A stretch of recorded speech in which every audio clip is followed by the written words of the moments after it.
When a politician views society from the seclusion of his office, he is struck by the spectacle of the inequality that he sees. He deplores the deprivations which are the lot of so many of our brothers, deprivations which appear to be even sadder when contrasted with luxury and wealth. Perhaps the politician should ask himself whether this state of affairs has not been caused by old conquests and lootings than by more recent legal plunder. But the politician never gives this a thought. His mind turns to organizations, combinations, and arrangements, legal or apparently legal. He attempts to remedy the evil by increasing and perpetuating the very thing that caused the evil in the first place, legal plunder. Warning, you are about to enter the reality zone, a place where truth is stranger than fiction, where knowledge is king, where myths are shattered and deceptions exposed. It's a place where the lessons of history are found, and where true life adventures reveal the hidden nature of man. If you proceed, you will not be able to return to the twilight zone from which you came. You have 5 seconds remaining to escape.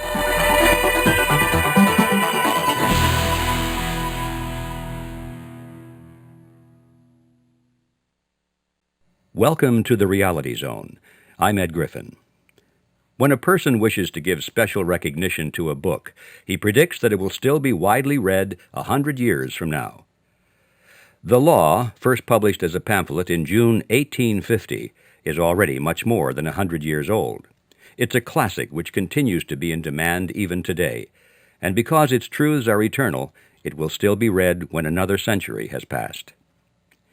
Frederic Bastiat lived from 1801 to 1850. He was a French economist, statesman, and author. He did most of his writing during the years just before and immediately following the Revolution of February 1848. This was the period in which France was rapidly turning to socialism. As a deputy to the Legislative Assembly, Mr. Bastiat was studying and explaining each socialist fallacy as it appeared in the Legislative Hall. Unfortunately for his hapless nation, his appeal to reason was ignored. Since the upheaval of 1848, socialist programs have swept over the world. The arguments against socialism advanced by Mr. Bastiat are equally valid today, but as in his day, they are still not popular in the twilight zone, where people believe that government can solve their problems. And so it is with a feeling of great urgency for this message that I now read for you The Law by Frederic Bastiat. The law perverted, and the police powers of the state perverted along with it. The law, I say, not only turned from its proper purpose, but made to follow an entirely contrary purpose. The law become the weapon of every kind of greed. Instead of checking crime, the law itself guilty of the evils it is supposed to punish. If this is true, it is a serious fact, and moral duty requires me to call the attention of my fellow citizens to it. We hold from God the gift which includes all others. This gift is life, physical, intellectual, and moral life. But life cannot maintain itself alone. The Creator of life has entrusted us with the responsibility of preserving, developing, and perfecting it. In order that we may accomplish this, He has provided us with a collection of marvelous faculties, and He has put us in the midst of a variety of natural resources. By the application of our faculties to these natural resources, we convert them into products and use them. This process is necessary in order that life may run its appointed course. Life, faculties, production. In other words, individuality, liberty, property. This is man. And in spite of the cunning of artful political leaders, these 3 gifts from God precede all human legislation and are superior to it. Life, liberty, and property. They do not exist because men have made laws. On the contrary, it was the fact that life, liberty, and property existed beforehand that caused men to make laws in the first place. What then is law? It is the collective organization of the individual right to lawful defense. Each of us has a natural right from God to defend his person, his liberty, and his property. These are the 3 basic requirements of life, and the preservation of any one of them is completely dependent upon the preservation of the other 2. For what are our faculties but the extension of our individuality? And what is property but an extension of our faculties? If every person has the right to defend, even by force, his person, his liberty, and his property, then it follows that a group of men have the right to organize and support a common force to protect these rights constantly. Thus the principle of collective right, its reason for existing, its lawfulness, is based on individual right. And the common force that protects this collective right cannot logically have any other purpose or any other mission than that for which it acts as a substitute. Thus, since an individual cannot lawfully use force against the person, liberty, or property of another individual, then the common force, for the same reason, cannot lawfully be used to destroy the person, liberty, or property of individuals or groups. Such a perversion of force would be in both cases contrary to our premise. Force has been given to us to defend our own individual rights. Who will dare to say that force has been given to us to destroy the equal rights of our brothers? Since no individual acting separately can lawfully use force to destroy the rights of others, does it not logically follow that the same principle also applies to the common force, that is nothing more than the organized combination of the individual forces? If this is true, then nothing can be more evident than this. The law is the organization of the natural right of lawful defense. It is the substitution of a common force for individual forces. And this common force is to do only what the individual forces have a natural and lawful right to do, to protect persons, liberties, and properties, to maintain the right of each, and to cause justice to reign over us all. If a nation were founded on this basis, it seems to me that order would prevail among the people in thought as well as in deed. It seems to me that such a nation would have the most simple, easy to accept, economical, limited, non-oppressive, just, and enduring government imaginable, whatever its political form might be. Under such an administration, everyone would understand that he possessed all the privileges as well as all the responsibilities of his existence. No one would have any argument with government, provided that his person was respected, his labor was free, and the fruits of his labor were protected against all unjust attack.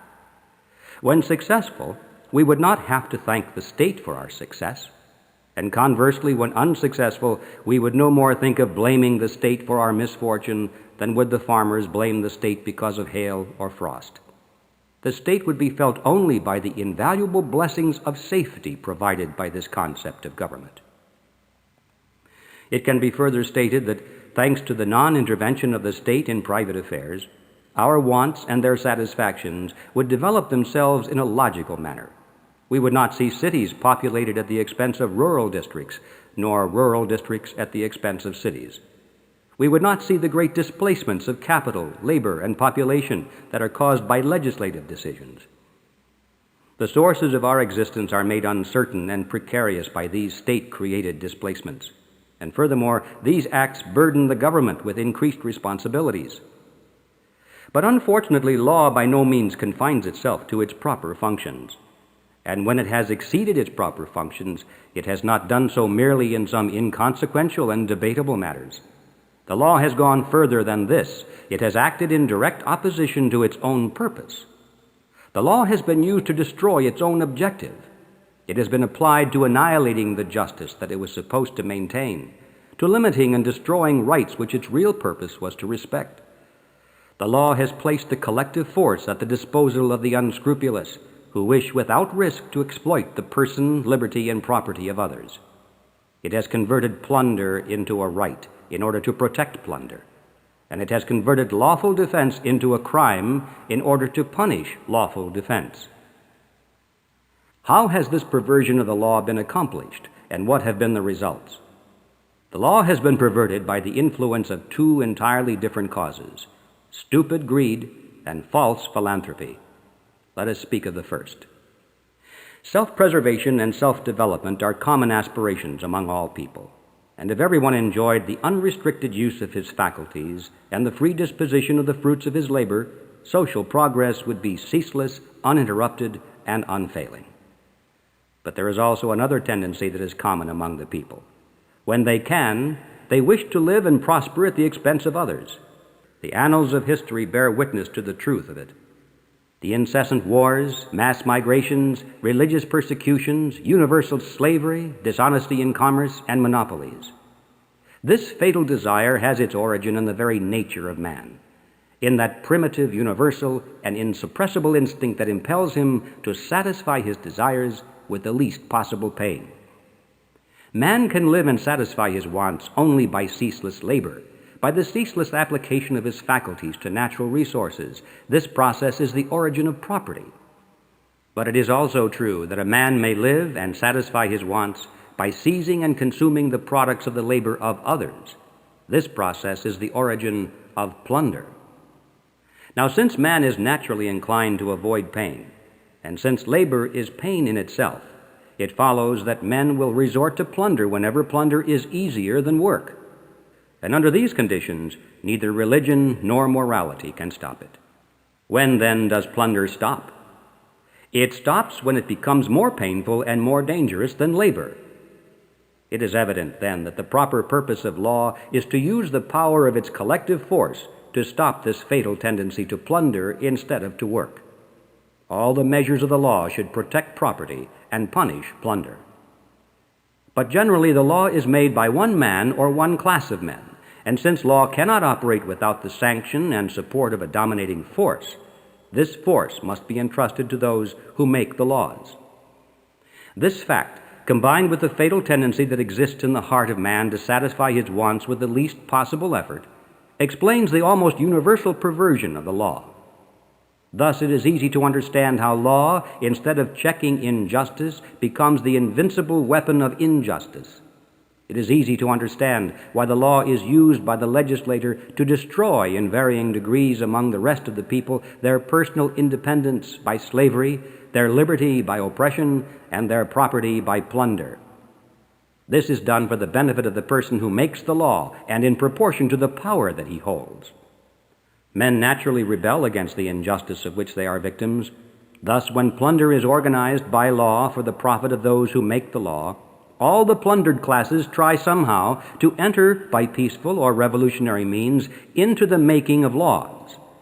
According to their degree of enlightenment, these plundered classes may propose one of two entirely different purposes when they attempt to attain political power. Either they may wish to stop lawful plunder, or they may wish to share in it. Woe to the nation when this latter purpose prevails among the mass victims of lawful plunder, when they, in turn, seize the power to make laws.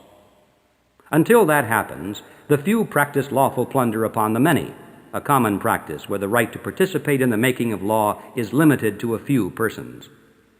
But then participation in the making of the law becomes universal, and then men seek to balance their conflicting interests by universal plunder.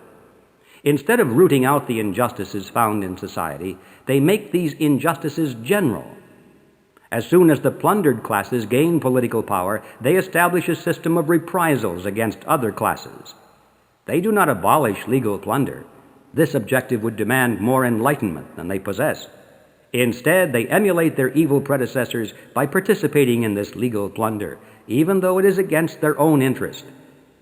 It is as if it were necessary before a reign of justice appears for everyone to suffer cruel retribution, some for their evilness and some for their lack of understanding. It is impossible to introduce into society a greater change and a greater evil than this, the conversion of the law into an instrument of plunder. What are the consequences of such a perversion? It would require volumes to describe them all. Thus, we must content ourselves with pointing out the most striking. In the first place, it erases from everyone's conscience the distinction between justice and injustice. No society can exist unless the laws are respected to a certain degree. The safest way to make laws respected is to make them respectable. When law and morality contradict each other, the citizen has the cruel alternative of either losing his moral sense or losing his respect for the law. These two evils are of equal consequence, and it would be difficult for a person to choose between them. The nature of law is to maintain justice. This is so much the case that in the minds of the people, law and justice are one and the same thing. There is in all of us a strong disposition to believe that anything lawful is also legitimate. This belief is so widespread that many persons have erroneously held that things are just because law makes them so. Thus, in order to make plunder appear just and sacred to many consciences, it is only necessary for the law to decree and sanction it. Slavery, restrictions, and monopoly find defenders not only among those who profit from them, but also among those who suffer from them. If you suggest a doubt as to the morality of these institutions, it is boldly said, "You are a dangerous innovator, a utopian, a theorist, a subversive. You would shatter the foundation upon which society rests." If you lecture upon morality or upon political science, there will be found official organizations petitioning the government in this vein of thought. Quote, "That science no longer be taught exclusively from the point of view of free trade, of liberty, of property, and of justice, as has been the case until now, but also in the future, science is to be especially taught from the viewpoint of the facts and laws that regulate national industry, facts and laws which are contrary to liberty, to property, and to justice. That in government-endowed teaching positions, the professor rigorously refrain from endangering in the slightest degree the respect due to the laws now in force." End quote. Thus, if there exists a law which sanctions slavery or monopoly, oppression or robbery in any form whatsoever, it must not even be mentioned. For how can it be mentioned without damaging the respect which it inspires? Still further, morality and political economy must be taught from the point of view of this law, from the supposition that it must be a just law merely because it is a law. Another effect of this tragic perversion of the law is that it gives an exaggerated importance to political passions and conflicts and to politics in general. I could prove this assertion in 1,000 ways, but by way of illustration, I shall limit myself to a subject that has lately occupied the minds of everyone: universal suffrage.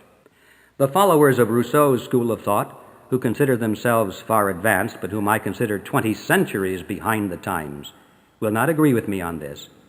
But universal suffrage is not one of those sacred dogmas which it is a crime to examine or doubt.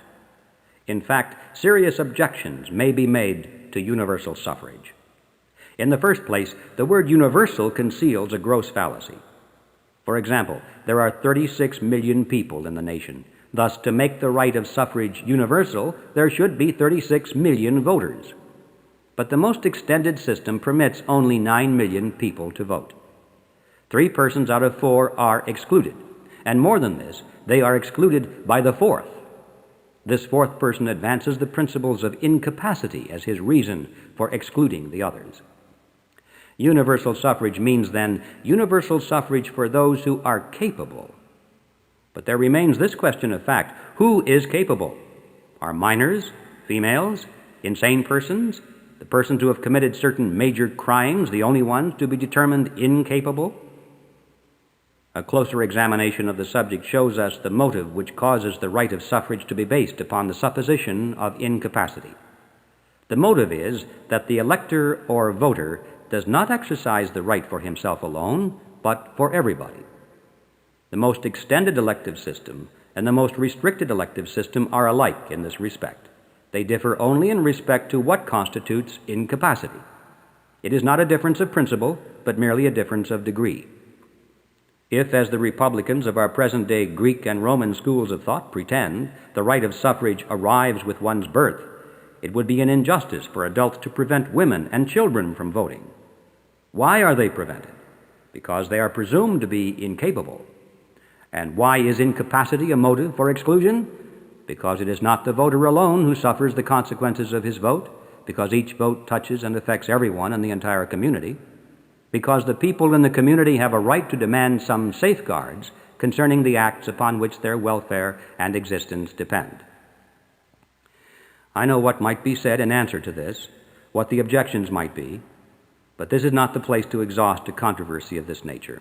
I wish merely to observe here that this controversy over universal suffrage, as well as most other political questions which agitates, excites, and overthrows nations, would lose nearly all of its importance if the law had always been what it ought to be.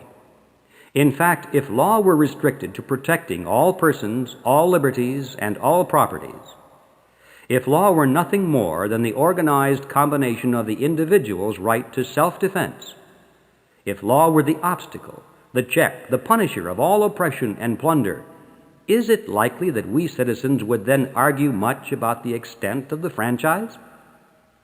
Under these circumstances, is it likely that the extent of the right to vote would endanger that supreme good, the public peace? Is it likely that excluded classes would refuse to peaceably await the coming of their right to vote? Is it likely that those who had the right to vote would jealously defend their privilege? If the law were confined to its proper functions, everyone's interest in the law would be the same.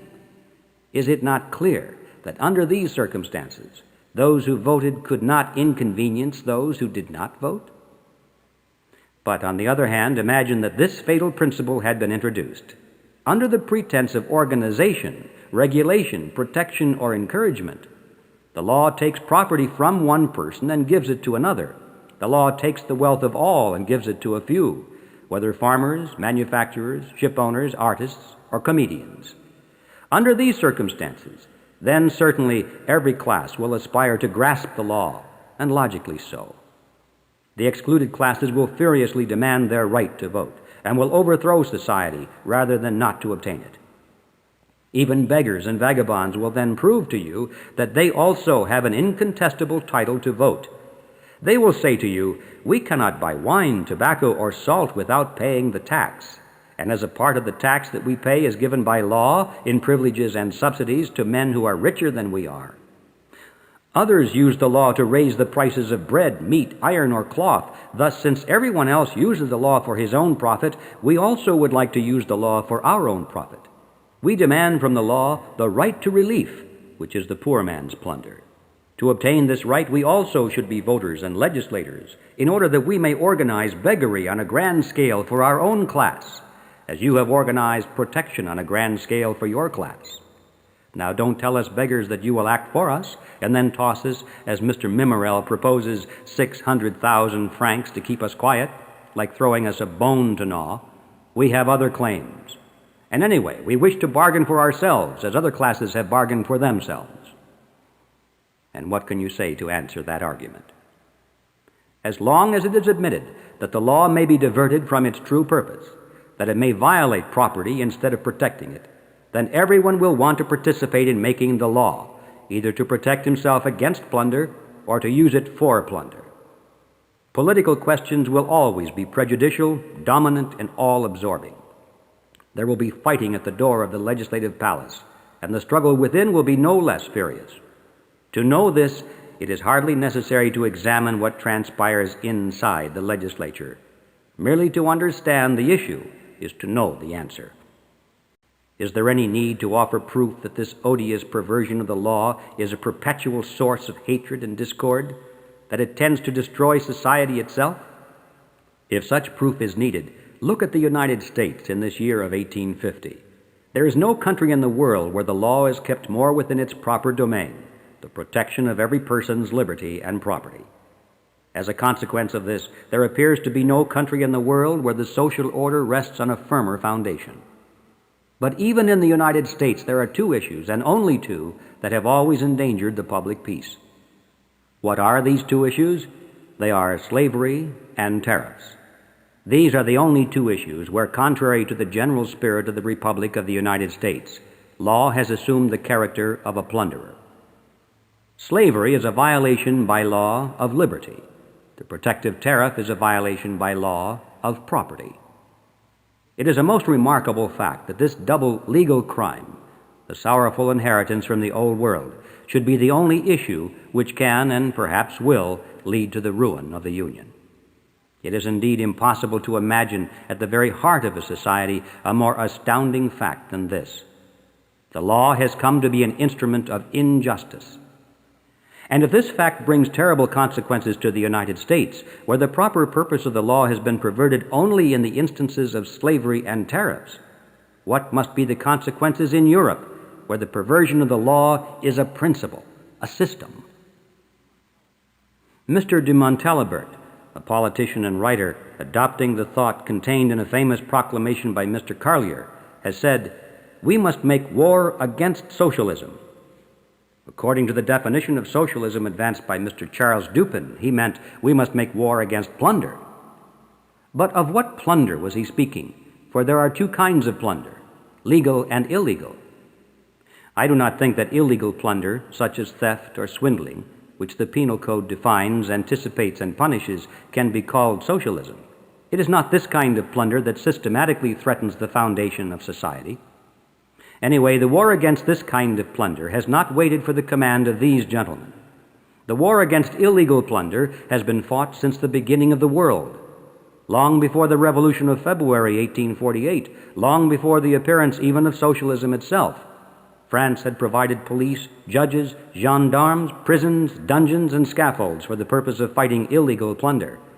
The law itself conducts this war, and it is my wish and opinion that the law should always maintain this attitude toward plunder.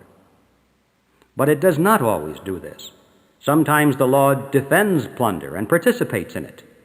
Thus the beneficiaries are spared the shame, danger, and scruple which their acts would otherwise involve. Sometimes the law places the whole apparatus of judges, police, prisons, and gendarmes at the service of the plunderers, and treats the victim, when he defends himself, as a criminal. In short, there is a legal plunder, and it is of this, no doubt, that Mr. de Montalembert speaks. This legal plunder may be only an isolated stain among the legislative measures of the people. If so, it is best to wipe it out with a minimum of speeches and denunciations, and in spite of the uproar of the vested interests. But how is this legal plunder to be identified? Quite simple. See if the law takes from some persons what belongs to them and gives it to other persons to whom it does not belong. See if the law benefits one citizen at the expense of another by doing what the citizen himself cannot do without committing a crime. Then abolish this law without delay, for it is not only an evil itself, but also it is a fertile source for further evils because it invites reprisals. If such a law, which may be an isolated case, is not abolished immediately, it will spread, multiply, and develop into a system. The person who profits from this law will complain bitterly, defending his acquired rights. He will claim that the state is obligated to protect and encourage his particular industry, that this procedure enriches the state, because the protected industry is thus able to spend more and to pay higher wages to the poor working man. Do not listen to this sophistry by vested interests. The acceptance of these arguments will build legal plunder into a whole system. In fact, this already has occurred. The present-day delusion is an attempt to enrich everyone at the expense of everyone else, to make plunder universal under the pretense of organizing it. Now, legal plunder can be committed in an infinite number of ways. Thus, we have an infinite number of plans for organizing it: tariffs, protection, benefits, subsidies, encouragements, progressive taxation, public schools, guaranteed jobs, guaranteed profits, minimum wages, a right to relief, a right to the tools of labor, free credit, and so on and so on. All these plans as a whole, with their common aim of legal plunder, constitute socialism. Now, since under this definition, socialism is a body of doctrine, what attack can be made against it other than a war of doctrine? If you find this socialistic doctrine to be false, absurd, and evil, then refute it. And the more false, the more absurd, and the more evil it is, the easier it will be to refute. Above all, if you wish to be strong, begin by rooting out every particle of socialism that may have crept into your legislation. This will be no light task. Mr. de Montalembert has been accused of desiring to fight socialism by the use of brute force. He ought to be exonerated from this accusation, for he has plainly said, "The war that we must fight against socialism must be in harmony with law, honor, and justice." But why does not Mr. Montalembert see that he has placed himself in a vicious circle? You would use the law to oppose socialism, but it is upon the law that socialism itself relies. Socialists desire to practice legal plunder, not illegal plunder. Socialists, like all other monopolists, desire to make the law their own weapon. And when once the law is on the side of socialism, how can it be used against socialism? For when plunder is abetted by the law, it does not fear your courts, your gendarmes, and your prisons. Rather, it may call upon them for help. To prevent this, you would exclude socialism from entering into the making of laws? You would prevent socialists from entering the legislative palace? You shall not succeed, I predict, so long as legal plunder continues to be the main business of the legislature. It is illogical, in fact absurd, to assume otherwise. This question of legal plunder must be settled once and for all, and there are only three ways to settle it. 1, the few plunder the many. 2, everybody plunders everybody. 3, nobody plunders anybody. We must make our choice among limited plunder, universal plunder, and no plunder. The law can follow only one of these three. Limited legal plunder. This system prevailed when the right to vote was restricted. One would turn back to this system to prevent the invasion of socialism. Universal legal plunder. We have been threatened with this system since the franchise was made universal. The newly franchised majority has decided to formulate law on the same principle of legal plunder that was used by their predecessors when the vote was limited. No legal plunder. This is the principle of justice, peace, order, stability, harmony, and logic. Until the day of my death, I shall proclaim this principle with all the force of my lungs, which, alas, is all too inadequate. We pause from the reading here to note that at the time this was written, Mr. Bastiat knew he was dying from tuberculosis. Within a year, he had passed away. Bastiat continues.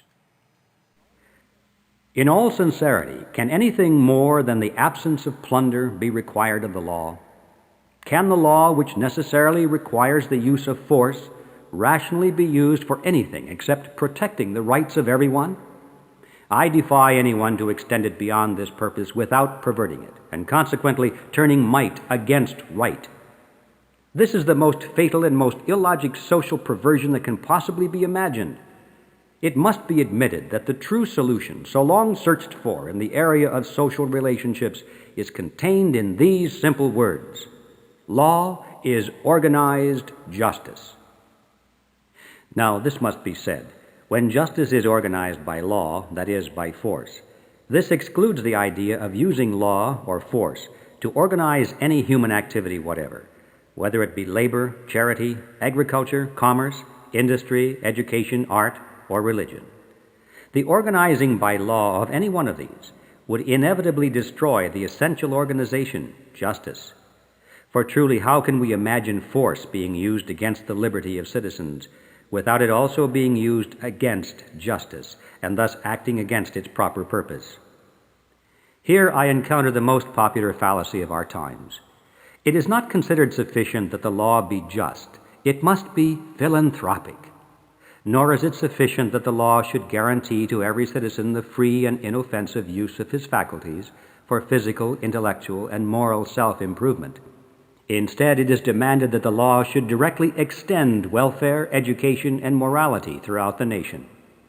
This is the seductive lure of socialism, and I repeat again, these two uses of the law are in direct contradiction to each other. We must choose between them. A citizen cannot at the same time be free and not free. Mr. de Lamartine once wrote to me thusly, "Your doctrine," he said, "is only half of my program. You have stopped at liberty. I go on to fraternity." I answered him, "The second half of your program will destroy the first." In fact, it is impossible for me to separate the word fraternity from the word voluntary. I cannot possibly understand how fraternity can be legally enforced without liberty being legally destroyed, and thus justice being legally trampled underfoot. Legal plunder has two roots. One of them, as I have said before, is in human greed.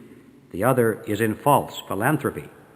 And at this point, I think I should explain exactly what I mean by the word plunder. I do not, as is often done, use the word in any vague, uncertain, approximate, or metaphorical sense. I use it in its scientific acceptance as expressing the idea opposite to that of property, wages, land, money, or whatever.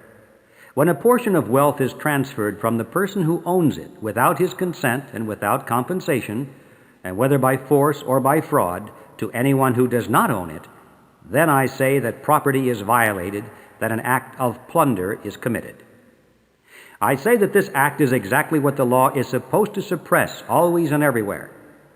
When the law itself commits this act that it is supposed to suppress, I say that plunder is still committed, and I add that from the point of view of society and welfare, this aggression against rights is even worse.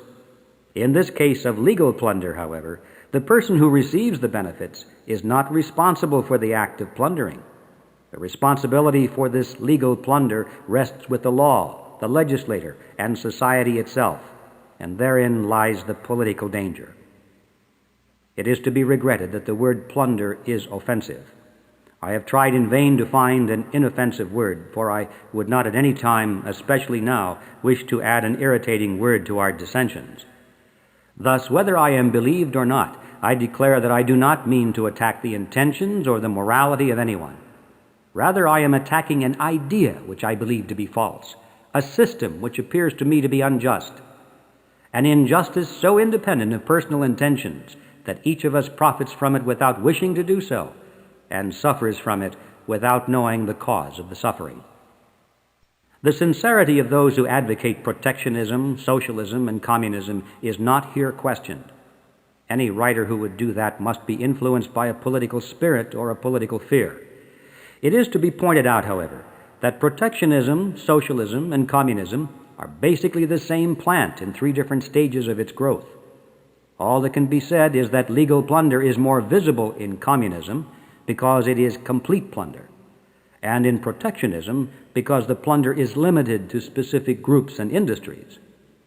Thus it follows that of the three systems, socialism is the vaguest, the most indecisive, and consequently the most sincere stage of development.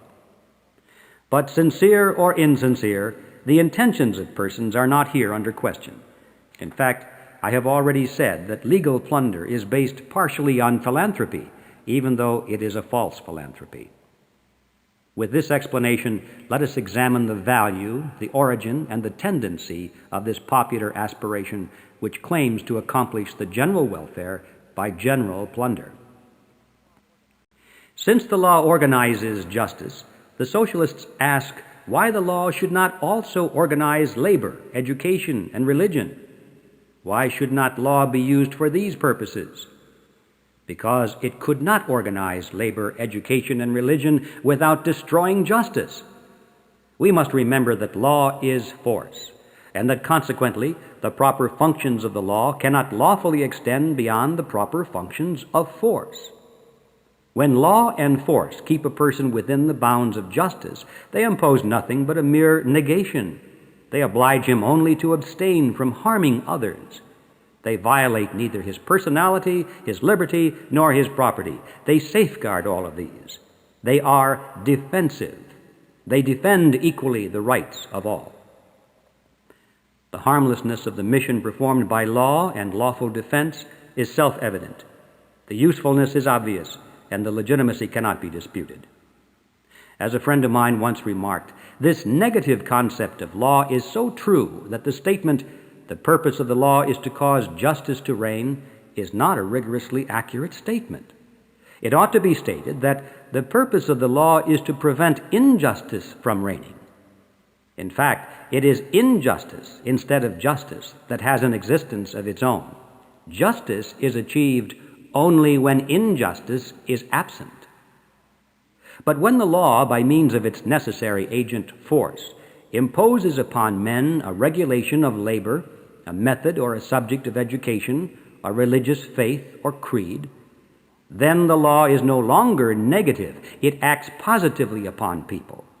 It substitutes the will of the legislator for their own wills, the initiative of the legislator for their own initiatives. When this happens, the people no longer need to discuss, to compare, to plan ahead. The law does all this for them. Intelligence becomes a useless prop for the people. They cease to be men. They lose their personality, their liberty, their property. Try to imagine a regulation of labor imposed by force that is not a violation of liberty, a transfer of wealth imposed by force that is not a violation of property. If you cannot reconcile these contradictions, then you must conclude that the law cannot organize labor and industry without organizing injustice.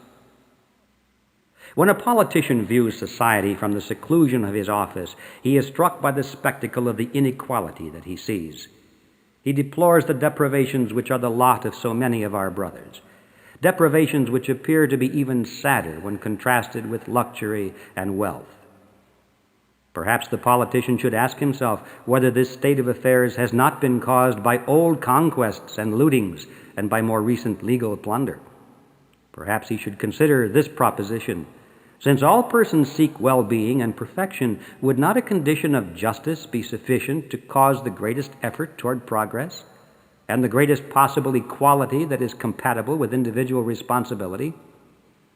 Would not this be in accord with the concepts of individual responsibility, which God has willed in order that mankind may have the choice between vice and virtue and the resulting punishment and reward?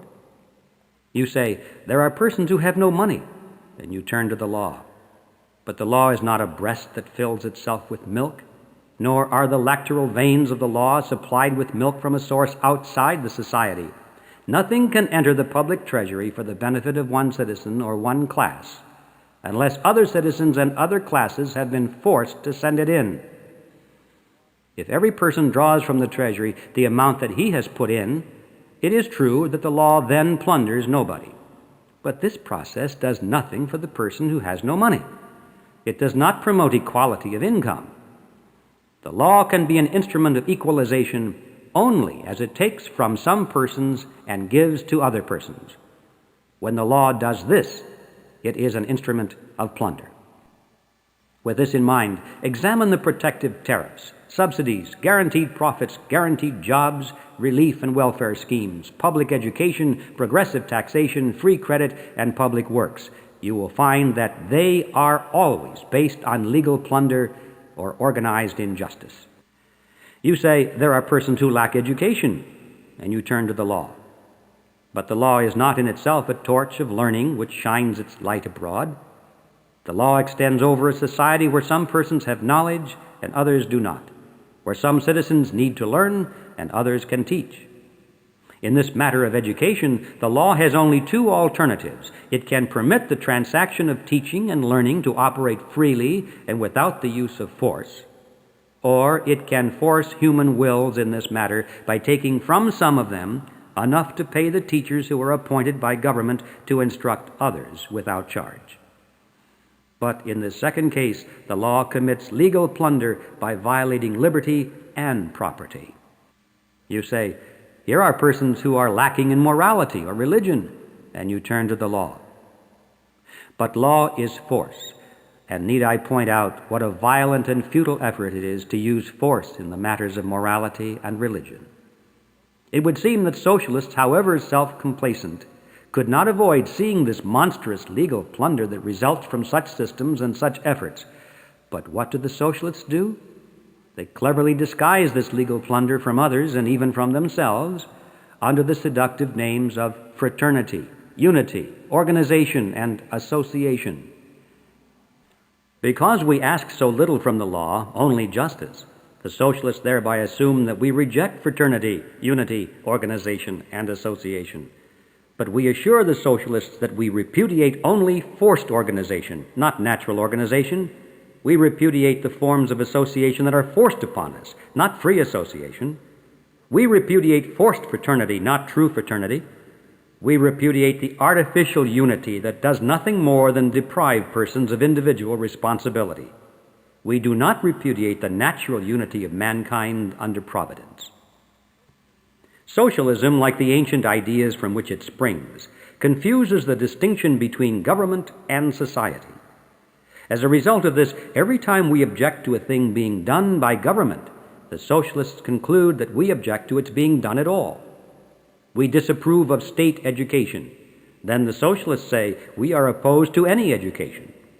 We object to a state religion. Then the socialists say that we want no religion at all. We object to a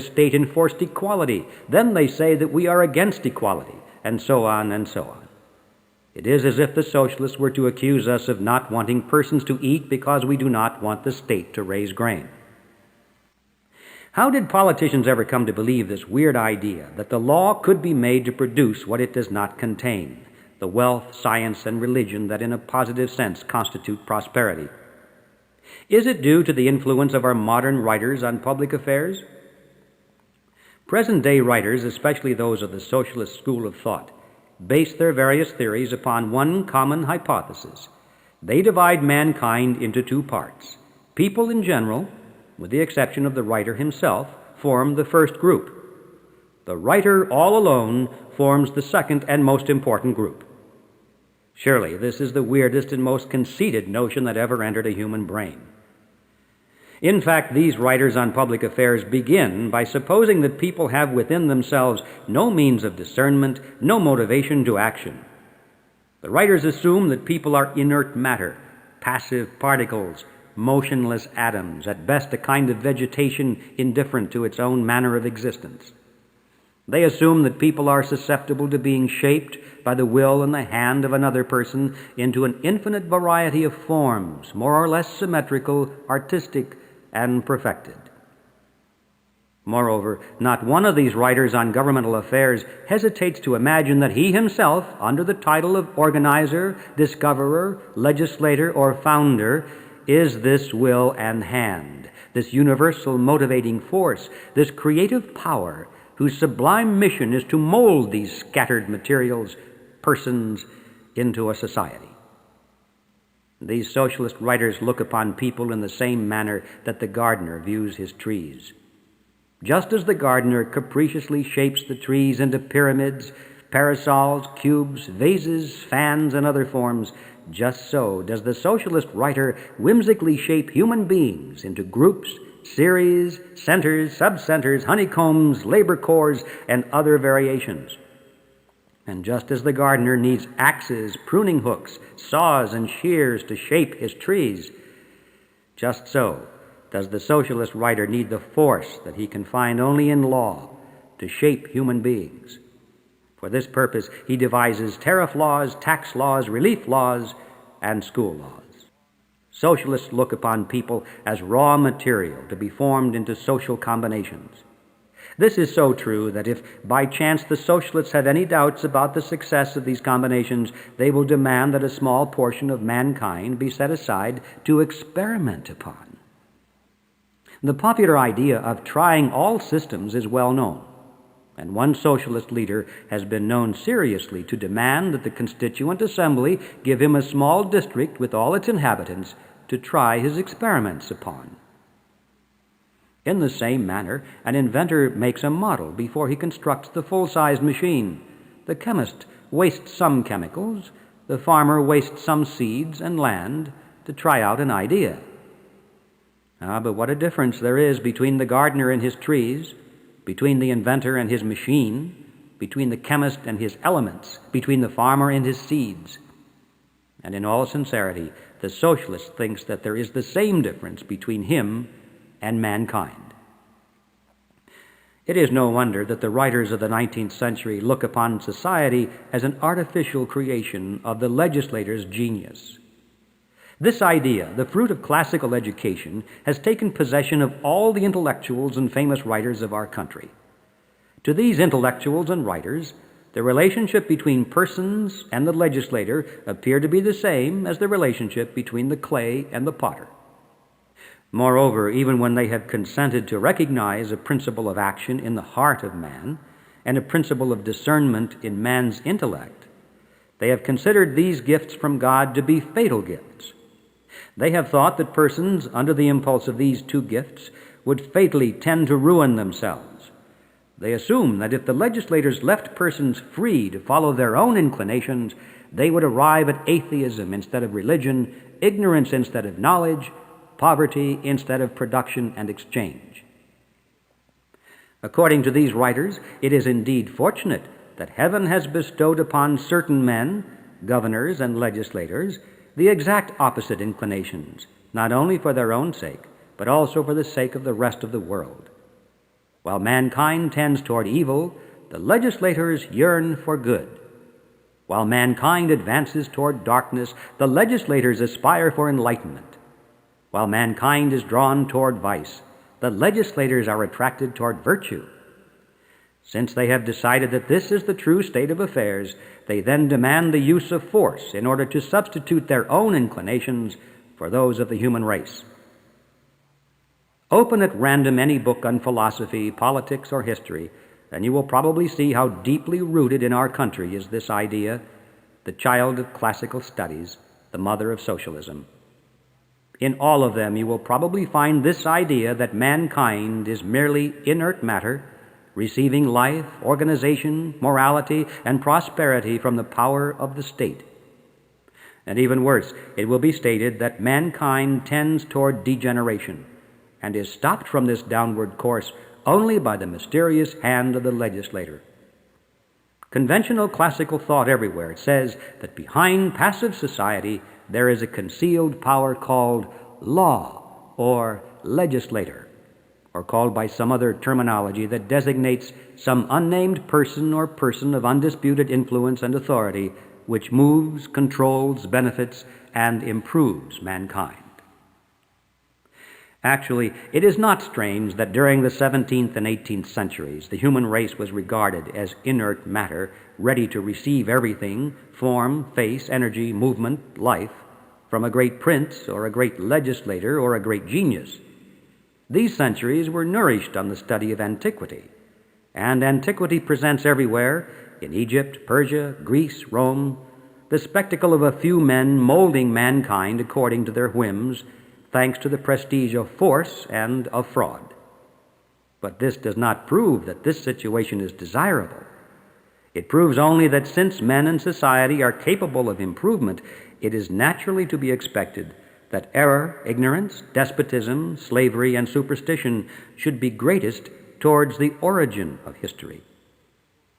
Knowledge appears and grows with the passage of time, and in proportion to this growth of knowledge, might takes the side of right, and society regains possession of itself.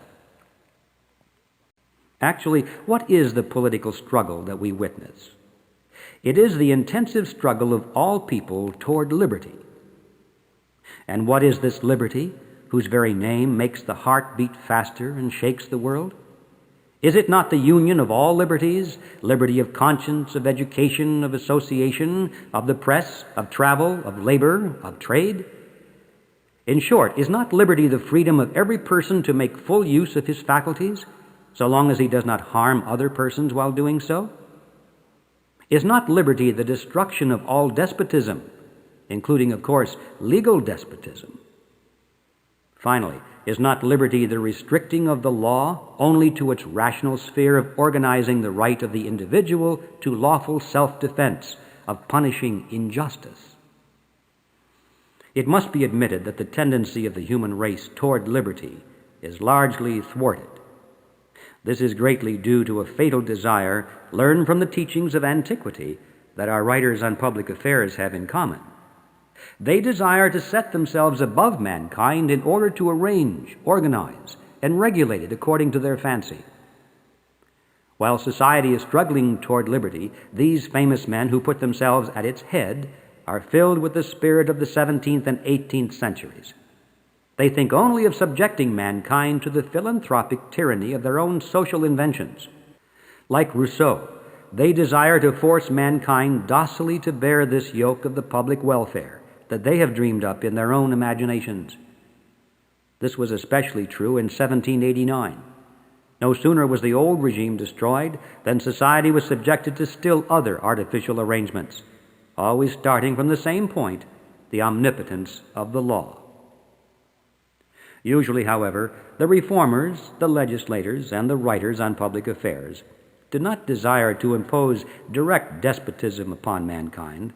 Oh no, they are too moderate and philanthropic for such direct action. Instead, they turn to the law for this despotism, this absolutism, this omnipotence. They desire only to make the laws. The strange phenomenon of our times, one which will probably astound our descendants, is the doctrine based on this triple hypothesis: the total inertness of mankind, the omnipotence of the law, and the infallibility of the legislator. These three ideas form the sacred symbol of those who proclaim themselves totally democratic. The advocates of this doctrine also profess to be social. So far as they are democratic, they place unlimited faith in mankind, but so far as they are social, they regard mankind as little better than mud. Let us examine this contrast in greater detail. What is the attitude of the Democrat when political rights are under discussion? How does he regard the people when a legislator is to be chosen? Then it is claimed that the people have an instinctive wisdom. They are gifted with the finest perception. Their will is always right. The general will cannot err. Voting cannot be too universal. When it is time to vote, apparently the voter is not to be asked for any guarantee of his wisdom. His will and capacity to choose wisely are taken for granted. Can the people be mistaken? Are we not living in an age of enlightenment? What, are the people always to be kept on leashes? Have they not won their rights by great effort and sacrifice? Have they not given ample proof of their intelligence and wisdom? Are they not adults? Are they not capable of judging for themselves? Do they not know what is best for themselves? Is there a class or a man who would be so bold as to set himself above the people and judge and act for them? No, the people are and should be free. They desire to manage their own affairs, and they shall do so. But when the legislator is finally elected, then indeed does the tone of his speech undergo a radical change. The people are returned to passiveness, inertness, and unconsciousness. The legislator enters into omnipotence. Now it is for him to initiate, to direct, to propel, and to organize. Mankind has only to submit. The hour of despotism has struck. We now observe this fatal idea. The people, who during the election were so wise, so moral, and so perfect, now have no tendencies whatsoever, or if they have any, they are tendencies that lead downward into degradation. But ought not the people to be given a little liberty? But Mr. Considerant has assured us that liberty leads inevitably to monopoly. We understand that liberty means competition, but according to Mr. Louis Blanc, competition is a system that ruins the businessman and exterminates the people. It is for this reason that free people are ruined and exterminated in proportion to their degree of freedom. Possibly Mr. Louis Blanc, in this year of 1850, should observe the results of competition in, for example, Switzerland, Holland, England, and the United States. Mr. Louis Blanc also tells us that competition leads to monopoly. And by the same reasoning, he thus informs us that low prices lead to high prices, that competition drives production to destructive activity, that competition drains away the sources of purchasing power, that competition forces an increase in production while at the same time it forces a decrease in consumption. Well, from this it follows that free people produce for the sake of not consuming, that liberty means oppression and madness among the people, and that Mr. Louis Blanc absolutely must attend to it. Well, what liberty should the legislators permit people to have? Liberty of conscience? But if this were permitted, we would see the people taking this opportunity to become atheists. Then liberty of education? But parents would pay professors to teach their children immorality and falsehoods. Besides, if education were left to national liberty, it would cease to be national, and we would be teaching our children the ideas of the Turks or Hindus, whereas, thanks to this legal despotism over education, our children now have the good fortune to be taught the noble ideas of the Romans. Then liberty of labor? But that would mean competition, which in turn leaves production unconsumed, ruins businessmen, and exterminates the people. Perhaps liberty of trade? But everyone knows, and the advocates of protective tariffs have proved over and over again, that freedom of trade ruins every person who engages in it, and that it is necessary to suppress freedom of trade in order to prosper. Possibly then liberty of association. But according to socialist doctrine, true liberty and voluntary association are in contradiction to each other. and the purpose of the socialists is to suppress liberty of association precisely in order to force people to associate together in true liberty. Clearly, then, the conscience of the Social Democrats cannot permit persons to have any liberty, because they believe that the nature of mankind tends always toward every kind of degradation and disaster. Thus, of course, the legislatures must make plans for the people in order to save them from themselves. This line of reasoning brings us to the challenging question: if people are as incapable, as immoral, and as ignorant as the politicians indicate, then why is the right of these same people to vote defended with such passionate insistence? The claims of these organizers of humanity raise another question which I have often asked them, and which, so far as I know, they have never answered. If the natural tendencies of mankind are so bad that it is not safe to permit people to be free, how is it that the tendencies of these organizers are always good? Do not the legislators and their appointed agents also belong to the human race? Or do they believe that they themselves are made of a finer clay than the rest of mankind? The organizers maintain that society, when left undirected, rushes headlong to its inevitable destruction because the instincts of the people are so perverse. The legislators claim to stop this suicidal course and to give it a saner direction. Apparently, then, the legislators and the organizers have received from heaven an intelligence and virtue that place them beyond and above mankind. If so, let them show their titles to this superiority. They would be the shepherds over us, their sheep. Certainly, such an arrangement presupposes that they are naturally superior to the rest of us, and certainly we are fully justified in demanding from the legislators and organizers proof of this natural superiority. Now, please understand that I do not dispute their right to invent social combinations, to advertise them, to advocate them, and to try them upon themselves at their own expense and risk. But I do dispute their right to impose these plans upon us by law, by force, and to compel us to pay for them with our taxes. I do not insist that the supporters of these various social schools of thought renounce their various ideas. I insist only that they renounce this one idea that they have in common. They need only to give up the idea of forcing us to acquiesce to their groups and series, their socialized projects, their free credit banks, their Greco-Roman concept of morality, and their commercial regulations.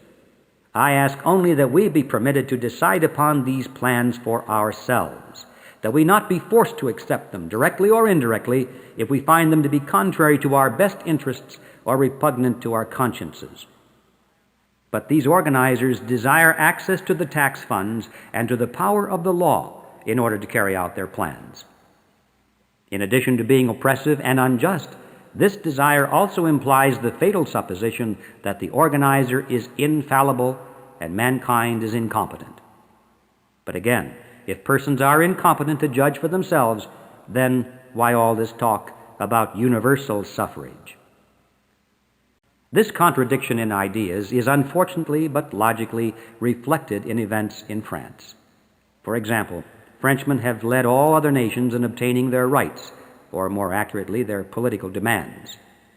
Yet this fact has in no respect prevented us from becoming the most governed, the most regulated, the most imposed upon, the most harnessed, and the most exploited people in Europe.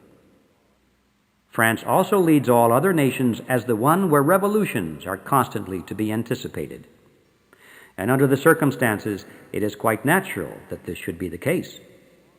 This will remain the case so long as human beings with feelings continue to remain passive, so long as they consider themselves incapable of bettering their prosperity and happiness by their own intelligence and their own energy, so long as they expect everything from the law. In short, so long as they imagine that their relationship to the state is the same as that of the sheep to the shepherd. As long as these ideas prevail, it is clear that the responsibility of government is enormous. Good fortune and bad fortune, wealth and destruction, equality and inequality, virtue and vice, all then depend upon political administration. It is burdened with everything. It undertakes everything. It does everything. Therefore, it is responsible for everything. If we are fortunate, then government has a claim to our gratitude. But if we are unfortunate, then government must bear the blame. For are not our persons and property now at the disposal of government? Is not the law omnipotent? In creating a monopoly of education, the government must answer to the hopes of the fathers of families who have thus been deprived of their liberty. And if these hopes are shattered, whose fault is it? In regulating industry, the government has contracted to make it prosper. Otherwise, it is absurd to deprive industry of its liberty. And if industry now suffers, whose fault is it? In meddling with the balance of trade by playing with tariffs, the government thereby contracts to make trade prosper. And if this results in destruction instead of prosperity, whose fault is it? In giving the maritime industries protection in exchange for their liberty, the government undertakes to make them profitable, and if they become a burden to the taxpayers, whose fault is it? Thus, there is not a grievance in the nation for which the government does not voluntarily make itself responsible. Is it surprising, then, that every failure increases the threat of another revolution in France? And what remedy is proposed for this? To extend indefinitely the domain of the law, that is, the responsibility of government. But if the government undertakes to control and to raise wages and cannot do it, if the government undertakes to care for all who may be in want and cannot do it, if the government undertakes to support all unemployed workers and cannot do it, if the government undertakes to lend interest-free money to all borrowers and cannot do it, if in these words we regret to say, escape from the pen of Mr. de Lamartine, quote, the state considers that its purpose is to enlighten, to develop, to enlarge, to strengthen, to spiritualize, and to sanctify the soul of the people, end quote. And if the government cannot do all of these things, what then? Is it not certain that after every government failure, which alas is more than probable, there will be an equally inevitable revolution? It is not true that the legislator has absolute power over our persons and property. The existence of persons and property preceded the existence of the legislator, and his function is only to guarantee their safety. It is not true that the function of law is to regulate our consciences, our ideas, our wills, our education, our opinions, our work, our trade, our talents, or our pleasures. The function of law is to protect the free exercise of these rights, and to prevent any person from interfering with the free exercise of these same rights by any other person. Since law necessarily requires the support of force, its lawful domain is only in the areas where the use of force is necessary. This is justice. Every individual has the right to use force for lawful self-defense. It is for this reason that the collective force, which is only the organized combination of the individual forces, may lawfully be used for the same purpose, and it cannot be used legitimately for any other purpose. Law is solely the organization of the individual right of self-defense, which existed before law was formalized. Law is justice. The mission of the law is not to oppress persons and plunder them of their property, even though the law may be acting in a philanthropic spirit. Its mission is to protect persons and property. Furthermore, it must not be said that the law may be philanthropic if in the process it refrains from oppressing persons and plundering them of their property. This would be a contradiction. The law cannot avoid having an effect upon persons and property. And if the law acts in any manner except to protect them, its actions then necessarily violate the liberty of persons and their right to own property. The law is justice, simple and clear, precise and bounded. Every eye can see it, and every mind can grasp it. For justice is measurable, immutable, and unchangeable. Justice is neither more than this nor less than this. If you exceed this proper limit, if you attempt to make the law religious, fraternal, equalizing, philanthropic, industrial, literary, or artistic, you will then be lost in an uncharted territory, in vagueness and uncertainty, in a forced utopia, or even worse, a multitude of utopias, each striving to seize the law and impose it upon you. This is true because fraternity and philanthropy, unlike justice, do not have precise limits. Once started, where will you stop? and where will the law stop itself? Mr. de Saint Cricq would extend his philanthropy only to some of the industrial groups. He would demand that the law control the consumer to benefit the producers. Mr. Considerant would sponsor the cause of the labor groups.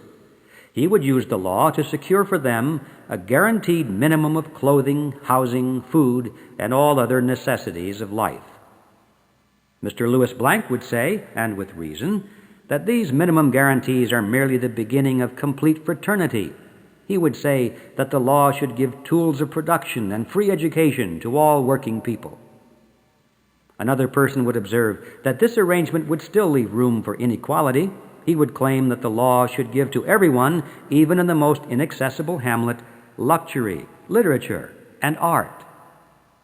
All of these proposals are the high road to communism. Legislation will then be, in fact it already is, the battlefield for the fantasies and greed of everyone. Law is justice. In this proposition, a simple and enduring government can be conceived, and I defy anyone to say how even the thought of revolution, of insurrection, of the slightest uprising could arise against a government whose organized force was confined only to suppressing injustice. Under such a regime, there would be the most prosperity, and it would be the most equally distributed. As for the sufferings that are inseparable from humanity, no one would even think of accusing the government for them. This is true because if the force of government were limited to suppressing injustice, then government would be as innocent of these sufferings as it is now innocent of changes in the temperature. As proof of this statement, consider this question. Have the people ever been shown to rise against the Court of Appeals or mob a justice of the peace in order to get higher wages, free credit, tools of production, favorable tariffs, or government-created jobs? Everyone knows perfectly well that such matters are not within the jurisdiction of the Court of Appeals or a justice of the peace. And if government were limited to its proper function, everyone would soon learn that these matters are not within the jurisdiction of the law itself. But make the laws upon the principle of fraternity, proclaim that all good and all bad stem from the law, that the law is responsible for all individual misfortunes and all social inequalities, then the door is open to an endless succession of complaints, irritations, troubles, and revolutions. Law is justice. And let it not be said, as it continually is said, that under this concept the law would be atheistic, individualistic, and heartless, that it would make mankind in its own image. This is an absurd conclusion, worthy only of those worshippers of government who believe that the law is mankind. Nonsense. Do these worshippers of government believe that free persons will cease to act? Does it follow that if we receive no energy from the law, we shall receive no energy at all? Does it follow that if the law is restricted to the function of protecting the free use of our faculties, we will be unable to use our faculties? Suppose that the law does not force us to follow certain forms of religion or systems of association or methods of education or regulations of labor or regulations of trade or plans for charity. Does it then follow that we shall eagerly plunge into atheism, hermitary, ignorance, misery, and greed? If we are free, does it follow that we shall no longer recognize the power and goodness of God? Does it follow that we shall then cease to associate with each other, to help each other, to love and to succor our unfortunate brothers, to study the secrets of nature, and to strive to improve ourselves to the best of our abilities? Law is justice, and it is under the law of justice, under the reign of right, under the influence of liberty, safety, stability, and responsibility, that every person will attain his real worth and the true dignity of his being. It is only under this law of justice that mankind will achieve, slowly no doubt, but certainly, God's design for the orderly and peaceful progress of humanity. It seems to me that this is theoretically right, for whatever the question under discussion, whether religious, philosophical, political, or economic, whether it concerns prosperity, morality, equality, right, justice, progress, responsibility, cooperation, property, labor, trade, capital, wages, taxes, population, finance, or government. At whatever point on the scientific horizon I begin my researches, I inevitably reach this one conclusion. The solution to the problems of human relationships is to be found in liberty. And does not experience prove this? Look at the entire world. Which countries contain the most peaceful, the most moral, and the happiest people?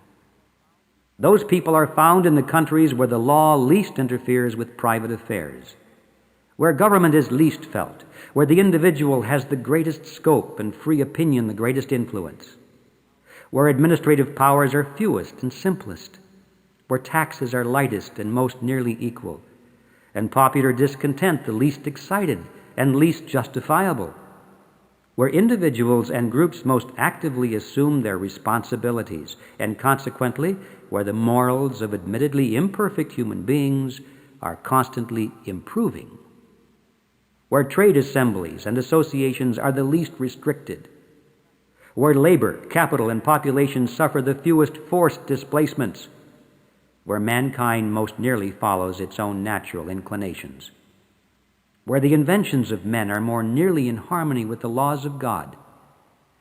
In short, the happiest, most moral, and most peaceful people are those who most nearly follow this principle. Although mankind is not perfect, still all hope rests upon the free and voluntary actions of persons within the limits of right. Law or force is to be used for nothing except the administration of universal justice. This must be said. There are too many great men in the world. Legislators, organizers, do-gooders, leaders of the people, fathers of nations, and so on and so on. Too many persons place themselves above mankind. They make a career of organizing it, patronizing it, and ruling it. Now, someone will say, you yourself are doing this very thing. True, but it must be admitted that I act in an entirely different sense. If I have joined the ranks of the reformers, it is solely for the purpose of persuading them to leave people alone. I do not look upon people as Van Causen looked upon the automaton. Rather, just as the physiologist accepts the human body as it is, so do I accept people as they are. I desire only to study and to admire. God has given to men all that is necessary for them to accomplish their destinies. He has provided a social form as well as a human form. And these social organs of persons are so constituted that they will develop themselves harmoniously in the clean air of liberty. Away then with quacks and organizers. Away with their artificial systems.